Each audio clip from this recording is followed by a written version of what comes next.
Good morning Odisha. आज जून 19 तारीख गुरुवार देश विदेश आसथिबा किछि गुरुत्वपूर्ण खबर उपर आसंतु नजर पकेबा। भिडियो भल लागले निश्चित भाव लाइक करेंगे। नंबर 1 सुंदरगढ़ को वर्षा पाई रेड अलर्ट जारी। प्रशासनिक स्तर में प्रस्तुति जोरदार। पाणीपाग विभाग पक्षर सुंदरगढ़ को प्रबल मात्रा वर्षा हेब बोली रेड अलर्ट जारी कराइछि। यापर प्रशासन सतर्क हो रही। जिलापाल जिलार समस्त वीडियो और तहसीलदार को अलर्ट रहा निर्देश देते। गत 7 तारीख दिन गोटाए सुंदरगढ़ में वर्षा लगी रही। आज प्रबल मात्रा वर्षा होउछि। गरम कलबल होउथिबा सुंदरगढ़वासी लगाण वर्षा जो गरम त्राही पाई। खरीफ चाष वर्षा को अपेक्षा कर रही चाषी काम प्रस्तुत होती। वर्षा छाड़े खरीफ चाष कार्य आरंभ हो। नंबर 2 गुजरात में बन्या स्थिति गंभीर। लक्षाधिक लोक जलबंदी। बहुल भाव क्षतिग्रस्त होता बोताल जिला फास्टफुड जो घटी बड़ दुर्घटना।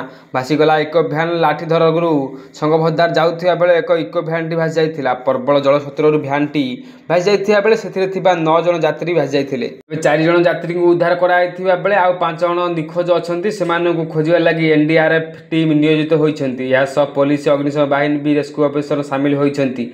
सेपटे क्रमागत वर्षा जो उद्धार कार्य बाधाप्राप्त होउछि। नंबर 3 खूब शीघ्र आसबाक जाउछि पीएम किसान 20तम किस्तिर 2000 टंका। प्रधानमंत्री किसान योजना 20तम किस्तिर जून मासरे अर्थात चलित मासरे जारी होई पारे। एहा द्वारा कोटी कोटी चाषी को एक बड़ आश्वस्ति मिलिबो। जदि आपण प्रधानमंत्री किसान सम्मान निधि योजना हिताधिकारी तेबे आपण अकाउंट को खूब शीघ्र 2000 टंका स्थानांतर करा जिवो। सूत्रରୁ मिलिथिबा सूचना अनुसार प्रधानमंत्री किसान योजना 20तम किस्ती 20 जून 2025 चाषी अकाउंट को स्थानांतर करा जाय पारे। जदियो एही तारीख सरकार द्वारा एपर्यंत अनुष्ठानिक भाव निश्चित करा जाय नाही, किंतु एही तारीख गणमाध्यम रिपोर्टर प्रकाश पाउछि। नंबर 4 विषाक्त पानी व्यापुछि डायरिया। रिपोर्ट देला केंद्रीय टीम। फील्ड भिजिट बेले पानी डायरिया व्यापुथिबा नै केंद्रीय टीम जानिबाकु पाइछि। वर्तमान स्थिति नियंत्रण में रही।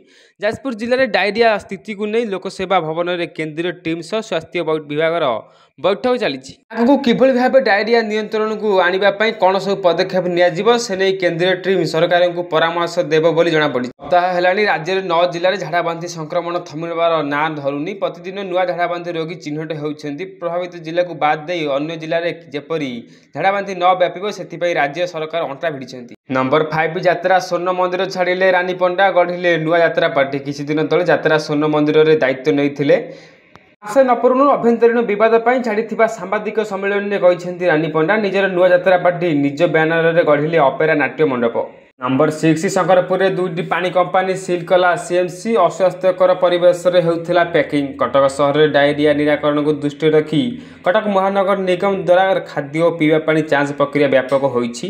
खाद्य सुरक्षा विभाग द्वारा बादामबाड़ी थाना अधीनस्थ शंकरपुर अंचल में चलता 2टी बेआईन पीवा पानी कंपानी चढ़ाऊ कर सिल कर। 2टी कंपानी दीर्घ दिन हेब बिना लाइसेंस रे सहर में विभिन्न स्थान को बड़ बड़ जार रे भर्ती कर बिक्री करुथिले। एहा द्वारा अस्वास्थ्यकर परिवेश में पीवा पानी पैकिंग होतिला।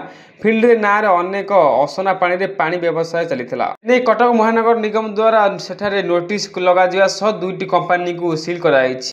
नंबर 7 जैव विविधता हराउछि अंशुपा। जमी दलालଙ୍କ लोलुप दृष्टि कमिलाणी क्षेत्रफल। एशिया महादेश में द्वितीय सर्वबृहत्तम मधुर जलर हृद अंशुपा। पर्यटकों पर आसती यही मधुर जल हृद देखापी।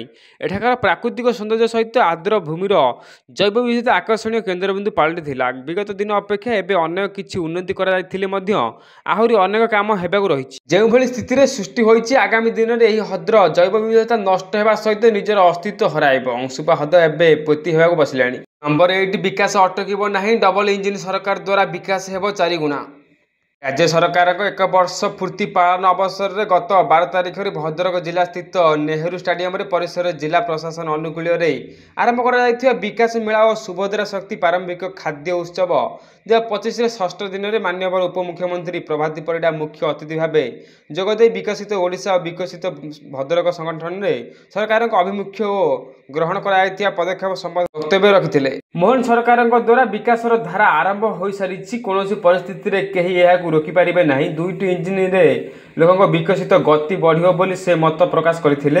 विकास महिला मानक भागीदारी अन्यान्य महिला माने ही अधिक प्रतिश्रुतिबद्ध। मानक शक्ति को माँ सुभद्रा शक्ति रे रूपायन करा जिवो। गाँ गाँ रे लखपति दीदी मानक संख्या बहु गुण रे बढ़ियो बोली श्रीमती परिडा दृढ़ मत रखिते। नंबर 9 रथयात्रा सामिल होगा नवीन को निमंत्रण कले पुरी छत्तीसा निजोग सेवायत।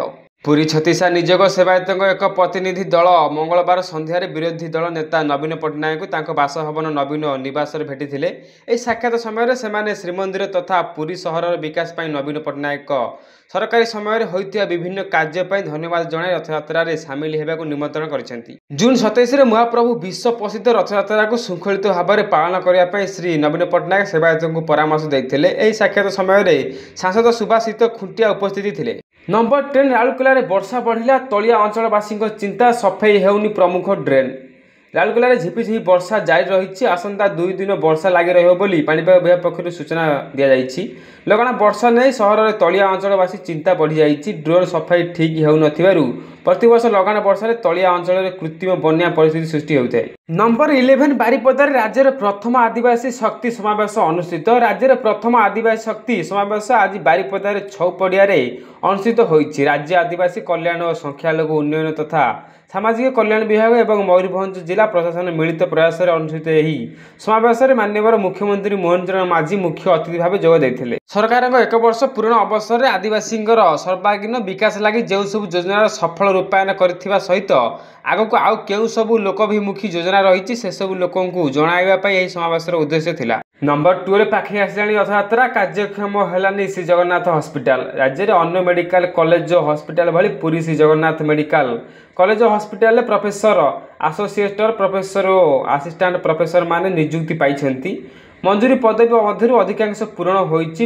ପୁରୀ ଜିଲ୍ଲା ସଦର ମୁଖ୍ୟ ଚିକିତ୍ସାଳୟ ସହ ମିଳିତ ହୋଇ ଶ୍ରୀ ଜଗନ୍ନାଥ ମେଡିକାଲ କଲେଜ ଓ ହସ୍ପିଟାଲ ଏଠାରେ ଚିକିତ୍ସା ସୁବିଧା ଦେବାକୁ ଅନୁବନ୍ଧିତ। ମାତ୍ର ଦୁର୍ଭାଗ୍ୟର ବିଷୟ, ପୁରୀ ଜିଲ୍ଲା ସଦର ମୁଖ୍ୟ ଚିକିତ୍ସାଳୟ ଏବଂ ଶ୍ରୀ ଜଗନ୍ନାଥ ମେଡିକାଲ କଲେଜ ଓ ହସ୍ପିଟାଲ ମିଳିତ ଭାବେ ଏଠାରେ ରୋଗୀ ଚିକିତ୍ସା ଦେଉଥିଲେ ମଧ୍ୟ ଏଠାରେ ଅତ୍ୟାବଶ୍ୟକ ରୋଗୀ ସେବା ମିଳୁନି। ନମ୍ବର 13 ରାଜ୍ୟରେ ନାରୀ ସୁରକ୍ଷାକୁ ନେଇ କଂଗ୍ରେସର ବିକ୍ଷୋଭ ପ୍ରଦର୍ଶନ, ପୁଲିସ ସହ ଧସ୍ତାଧସ୍ତି। ରାଜ୍ୟରେ ନାରୀ ସୁରକ୍ଷାକୁ ନେଇ କଂଗ୍ରେସର ଗୋପାଳପୁରରେ ବେଳାଭୂମିରେ କଲେଜ ଛାତ୍ରୀଙ୍କ ଗଣଦୁଷ୍କର୍ମ, ହରିଚନ୍ଦନପୁରରେ ମହିଳାଙ୍କର ଦୁଷ୍କର୍ମ କରାଯାଇଛି, ଯାହାକୁ ନେଇ କଂଗ୍ରେସ ପାର୍ଟି ପ୍ରଭାରୀ ଅଜୟ କୁମାର ଲକ୍ସଙ୍କ ନେତୃତ୍ୱରେ ପ୍ରଦର୍ଶନ କରିଛି। ରାଜ୍ୟରେ ନାରୀ ଅସୁରକ୍ଷିତ ବୋଲି କହି କଂଗ୍ରେସ ନେତା ଓ କର୍ମଚାରୀମାନେ ନାରାବାଜି କରିଛନ୍ତି। ନମ୍ବର 14 ମହିଳା ଟି20 ବିଶ୍ୱକପ୍ ଲାଗି କାର୍ଯ୍ୟସୂଚୀ ଜାରି। ଏହି ଦିନ ଭାରତ ପାକିସ୍ତାନ ମୁକାବିଲା। ଅନ୍ତର୍ଜାତୀୟ କ୍ରିକେଟ ପରିଷଦ ଆଇସିସି ମହିଳା ଟି20 ବିଶ୍ୱକପ୍ କାର୍ଯ୍ୟସୂଚୀ ଘୋଷଣା କରିଛି। ଏହି ବିଶ୍ୱକପ୍ ଆସନ୍ତା ବର୍ଷ ଅନୁଷ୍ଠିତ ହେବ। କାର୍ଯ୍ୟସୂଚୀ ପ୍ରକାଶ ପାଇବା ସହିତ ଯେଉଁ ଦଳକୁ ଯେଉଁ ଗ୍ରୁପରେ ରଖାଯାଇଛି ତାହା ମଧ୍ୟ ସ୍ଥିତି ହୋଇଛି। ବିଶେଷ କଥା ହେଉଛି ଭାରତ ଏବଂ ପାକିସ୍ତାନକୁ ପୁଣି ଥରେ ସମାନ ଗ୍ରୁପରେ ରଖାଯାଇଛି। ଦୁଇ ଦଳ ମଧ୍ୟରେ ମ୍ୟାଚର ତାରିଖ ମଧ୍ୟ ପ୍ରକାଶ ପାଇଛି। ମହିଳା ଟି20 ବିଶ୍ୱକପ୍ 2026ରେ ଲଣ୍ଡନରେ ଅନୁଷ୍ଠିତ ହେବାକୁ ଯାଉଛି। ଏହା ବିଶ୍ୱକପର 10ମ ସଂସ୍କରଣ। ନମ୍ବର 15 ମାଡ଼ିଲାଣି ହଇଜା, 2000 ଟପିଲାଣି ଆକ୍ରାନ୍ତଙ୍କ ସଂଖ୍ୟା, ମୃତ୍ୟୁ ସଂଖ୍ୟା 10କୁ ବୃଦ୍ଧି। ହଇଜାରେ ଘାଣ୍ଟି ହେଉଛି ଯାଜପୁର ଜିଲ୍ଲାରେ ମାଡ଼ିଗଲାଣି ଝାଡ଼ାବାନ୍ତି, ପ୍ରତି ବ୍ଲକରେ ଶତାଧିକ ରୋଗୀ। ହଇଜା ଚିହ୍ନଟ ପରେ ଆହୁରି ବିଗିଡ଼ି ଯାଇଛି ସ୍ଥିତି। ଆଜି ଆଉ 2 ଜଣଙ୍କ ମୁଣ୍ଡ ନେଇଛି ହଇଜା। ମୃତ୍ୟୁ ସଂଖ୍ୟା 10କୁ ବୃଦ୍ଧି ପାଇଥିବା ବେଳେ ଏବେ ବି 110 ଜଣ ଆକ୍ରାନ୍ତ ଜିଲ୍ଲାରେ ଚିହ୍ନଟ ହୋଇଛନ୍ତି। ଯାଜପୁର ଜିଲ୍ଲା ମୁଖ୍ୟ ଚିକିତ୍ସାଳୟ 80 ଜଣ ଆକ୍ରାନ୍ତ ଚିକିତ୍ସିତ ହେଉଥିବା ବେଳେ ଯାଜପୁର ବ୍ୟାସନଗର ସ୍ଥିତ ଯାଜପୁର ରୋଡ ଅର୍ବାନ୍ ସିଏଚ୍ସିରେ 2 ଜଣଙ୍କର ମୃତ୍ୟୁ ଘଟିଛି। ସ୍ୱାସ୍ଥ୍ୟମନ୍ତ୍ରୀ କେନ୍ଦ୍ରୀୟ ଟିମ୍ ସ୍ୱାସ୍ଥ୍ୟ ବିଭାଗ ବରିଷ୍ଠ ଅଧିକାରୀ ଘନ ଘନ ଯାଜପୁର ଗସ୍ତରେ ଆସୁଛନ୍ତି। ପରିବାରରେ ଜଣଙ୍କୁ ଡାକ୍ତରଖାନାରେ ଭର୍ତ୍ତି କଲାବେଳକୁ ଅନ୍ୟମାନେ ଅସୁସ୍ଥ ହୋଇପଡ଼ୁଛନ୍ତି। ନମ୍ବର 16 ଗୋଟିଏ ମ୍ୟାଚରେ 3 ସୁପର ଓଭର କ୍ରିକେଟ ଇତିହାସରେ ପ୍ରଥମ ଜିତିଲା ନେଦରଲ୍ୟାଣ୍ଡ। ସ୍କଟଲ୍ୟାଣ୍ଡ ଏବଂ ନେଦରଲ୍ୟାଣ୍ଡ ନେପାଳକୁ ନେଇ ଚାଲିଛି ତ୍ରିସ୍ତରୀୟ ଟି20 ସିରିଜ୍। ଗତକାଲି ନେଦରଲ୍ୟାଣ୍ଡ ଓ ନେପାଳ ମ୍ୟାଚ୍ ବେଶ୍ ରୋମାଞ୍ଚକର ହୋଇଥିଲା। 3ଟି ସୁପର ଓଭରରେ ଫଳାଫଳ ନିର୍ଣ୍ଣୟ ହୋଇଥିଲା। ଶେଷରେ ନେଦରଲ୍ୟାଣ୍ଡ ଦଳ ବିଜୟୀ ହୋଇ ନେପାଳ ଟସ୍ ସିରିଜ୍ ଫିଲ୍ଡ ନିଷ୍ପତ୍ତିରେ ନେଇଥିଲା। ନେଦରଲ୍ୟାଣ୍ଡ ପ୍ରଥମ ବ୍ୟାଟିଂ କରି 7 ୱିକେଟରେ 152 ରନ୍ କରିଥିଲା। ବିକ୍ରମଜିତ ସିଂହ 30 ଓ ତେଜା ନିଦାରମାନ 35 ରନ୍ କରିଥିଲେ। ସନ୍ଦୀପ ଲାମିଛାନ୍ 3ଟି ୱିକେଟ୍ ନେଇଥିଲେ। ଜବାବରେ ନେପାଳୀ ନିର୍ଦ୍ଧାରିତ ଓଭରରେ 8 ୱିକେଟ୍ ହରାଇ 152 ରନ୍ କରିବା ପରେ ମ୍ୟାଚ୍ ଟାଏ ହୋଇଥିଲା। ନମ୍ବର 17 ଓଡ଼ିଶା ପୁଲିସ ସଂଘ ନିର୍ବାଚନ, ସଭାପତି ଭାବେ ଅସିତଙ୍କ ଏକପାଖିଆ ବିଜୟ। ଓଡ଼ିଶା ପୁଲିସ ସଂଘ ସଭାପତି ପଦବୀ ପାଇଁ ହୋଇଥିବା ନିର୍ବାଚନ ଫଳାଫଳ ଘୋଷଣା ହୋଇଛି। ସଭାପତି ଭାବେ ଅସିତ ଏକପାଖିଆ ବିଜୟୀ ହୋଇଛନ୍ତି। ସେ ତାଙ୍କ ନିକଟରେ ପ୍ରତିଦ୍ୱନ୍ଦ୍ୱୀ ଇନ୍ସପେକ୍ଟର ପ୍ରେମ କୁମାର ଜେନାଙ୍କୁ 3250 ଖଣ୍ଡ ଭୋଟରେ ପରାସ୍ତ କରିଛନ୍ତି। ଅସିତ 4118 ଖଣ୍ଡ ଭୋଟ ପାଇଥିବା ବେଳେ ପ୍ରେମ କୁମାର 868 ଖଣ୍ଡ ଭୋଟ, ଅନ୍ୟାନ୍ୟ ପ୍ରାର୍ଥୀ ଜିତେନ୍ଦ୍ର ସିଂହ 671 ଭୋଟ ପାଇଛନ୍ତି। ସୂଚନାଯୋଗ୍ୟ ଯେ ଓଡ଼ିଶା ପୁଲିସ ସଂଘ ସଭାପତି ନିର୍ବାଚନରେ ପ୍ରତ୍ୟକ୍ଷ ଭାବେ ରାଜ୍ୟ ପୁଲିସ ବାହିନୀରେ କାର୍ଯ୍ୟରତ SSI ASI ଇନ୍ସପେକ୍ଟର ଭୋଟ ଦେଇଥିଲେ।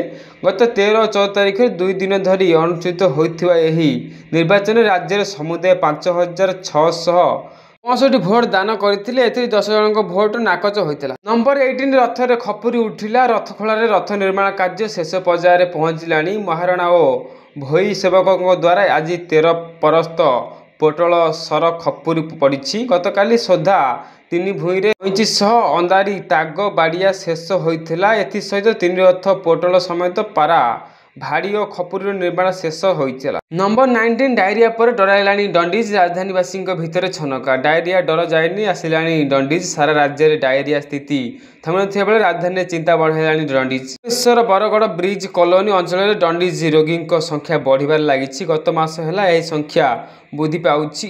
କଲୋନୀ ବ୍ରହ୍ମସର ପାଟଣା ଅଞ୍ଚଳରେ ଡଣ୍ଡିଜ ରୋଗୀଙ୍କ ସଂଖ୍ୟା ପ୍ରାୟ 50 ଛୁଇଁଥିବା ବେଳେ ଏକାଧିକ ରୋଗୀ ସୁସ୍ଥ ହୋଇଛନ୍ତି। ଦୂଷିତ ପାଣି ପିଇ ଡଣ୍ଡିଜ ବ୍ୟାପୁଥିବା ଖବର ମିଳିବା ପରେ ଗତ 2 ଦିନ ତଳେ ସଂକ୍ରମିତ ଅଞ୍ଚଳରୁ ଜଳ ନମୁନା ସଂଗ୍ରହ କରି ପରୀକ୍ଷା ପାଇଁ ପଠାଯାଇଥିଲା ଏବଂ ନମୁନାରେ ଡଣ୍ଡିଜ ଚିହ୍ନଟ ହୋଇଥିବା ସୂଚନା ମିଳିଛି। ହେଲେ ଏନେଇ ସରକାରୀ କିମ୍ବା BMC ପକ୍ଷରୁ କୌଣସି ପ୍ରତିକ୍ରିୟା ମିଳିପାରି ନାହିଁ। ଏପରି ଡାଇରିଆ ସ୍ଥିତିକୁ ନେଇ ସ୍ୱାସ୍ଥ୍ୟ ସଚିବଙ୍କ ସହ ହୋଇଛି ସମୀକ୍ଷା ବୈଠକ। ଗ୍ରାଉଣ୍ଡ ଜିରୋକୁ ଯାଇ ସ୍ଥିତି ପରଖିଥିଲେ କେନ୍ଦ୍ରୀୟ ଟିମ୍। ଯାଜପୁର ସମେତ ଝାଡ଼ାବାନ୍ତି ପ୍ରଭାବିତ ଅଞ୍ଚଳ ବୁଲି ସ୍ଥିତି ପରଖିଛନ୍ତି କେନ୍ଦ୍ରୀୟ ଟିମ୍। ଆଉ ସେମାନେ ସଂଗ୍ରହ କରିଥିବା ରିପୋର୍ଟ ଆଧାରରେ ଏବେ ସ୍ୱାସ୍ଥ୍ୟ ବିଭାଗ ଟିମ୍ ସହ ଚାଲିଛି ଆଲୋଚନା। ସ୍ୱାସ୍ଥ୍ୟ ବିଭାଗର ବରିଷ୍ଠ ଅଧିକାରୀ ଏହି ବୈଠକରେ ଉପସ୍ଥିତ ଅଛନ୍ତି। 5ଟି ଜିଲ୍ଲାରେ ଡାଇରିଆ ପରେ ଏସବୁ ଜିଲ୍ଲାକୁ ଆଲର୍ଟ ରହିଛି ସ୍ୱାସ୍ଥ୍ୟ ବିଭାଗ। ପାଣି ଯୋଗୁଁ ଡାଇରିଆ ବ୍ୟାପୁଥିବା କହିଛନ୍ତି କେନ୍ଦ୍ରୀୟ ଟିମ୍। ନମ୍ବର 20 ସମ୍ବଲପୁରରେ ଚାଷୀ ଧାନ ବିକି ପାରୁନି। ବର୍ଷାରେ ଭିଜୁଛି ଧାନ। ସମ୍ବଲପୁର ଜିଲ୍ଲାର ଚାଷୀଙ୍କ ଠକିଦେଲା ରାଜ୍ୟ ସରକାର। ସମ୍ବଲପୁର ଜିଲ୍ଲାରେ ଗତକାଲିଠୁ ବର୍ଷା ଲାଗି ରହିଥିବା ବେଳେ ଲଗାଣ ବର୍ଷା ଭିଜୁଛି ଚାଷୀଙ୍କର ଧାନ। ଉପଯୁକ୍ତ ସମୟରେ ଚାଷୀ ଧାନ ବିକିବା ପାଇଁ ଟାର୍ଗେଟ ଆସିନଥିବା ଧାନ ବିକ୍ରି କରିପାରିବେ। ଏବେ ବର୍ଷାରେ ଭିଜୁଛି। ସମ୍ବଲପୁର ଜିଲ୍ଲା ଟାର୍ଗେଟ ପାଇଁ ବାରମ୍ବାର ଦାବି ହେଉଥିବା ବେଳେ ସରକାର ପ୍ରତିଶ୍ରୁତି ଦେବା ପରେ ମଧ୍ୟ ଟାର୍ଗେଟ ଆସିପାରିଲା ନାହିଁ। ଖାଦ୍ୟ ଓ ଯୋଗାଣ ମନ୍ତ୍ରୀ ଆସିଲେ, କଥା ଦେଲେ, ତଥାପି ଚାଷୀ ଧାନ ବିକି ପାରୁନି।